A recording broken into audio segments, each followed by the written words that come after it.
எவ்வளோ பெரிய ஹோட்டலுக்கு போய் நம்ம வந்து ஃபேமிலியோடு சாப்பிட்டாலும் இந்த சந்தோஷத்துக்கு ஈடே ஆகாது.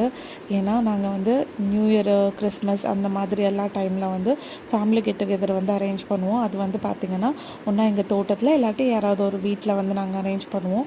இந்த நியூ இயர்க்கு வந்து பார்த்திங்கன்னா என்னோடய பிரதர் இன் லா பர்த்டேவும் இருந்தது. அவரும் வந்து இந்த மாதிரி வந்து எல்லோரும் சமைச்சு சாப்பிட்லாம், ஹோட்டலுக்கு போக வேணாம் அப்படின்னு சொல்லியிருந்தனால நாங்கள் எல்லோரும் வந்து திங்ஸ் எல்லாம் வாங்கிட்டு வந்து சமைச்சு சாப்பிட்டோம்.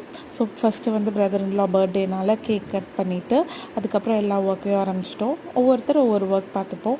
அதே மாதிரி தான் நாங்கள் வந்து அன்றைக்கி வந்து ஃபுல் மீல் வந்து குக் பண்ணியிருந்தோம். என்னென்ன குக் பண்ணியிருந்தோன்னா சில்லி சிக்கன், ரைத்தா, சூப்பரான சிக்கன் பிரியாணி, சிக்கன் கிரேவி இதெல்லாம் செஞ்சு முடிக்கவே 5:30 ஆகிடுச்சு. அதுக்கப்புறம் தான் நாங்கள் எல்லோரும் சேர்ந்து சாப்பிட்டோம். சூப்பராக நியூ இயரை ஸ்டார்ட் பண்ணிட்டோம் ஃபேமிலியோட. இந்த மாதிரி தான் எங்கள் நியூ இயர் வந்து போச்சு. ரொம்ப சந்தோஷமாக போச்சு. உங்கள் எல்லாத்துக்கும் விஷ் யூ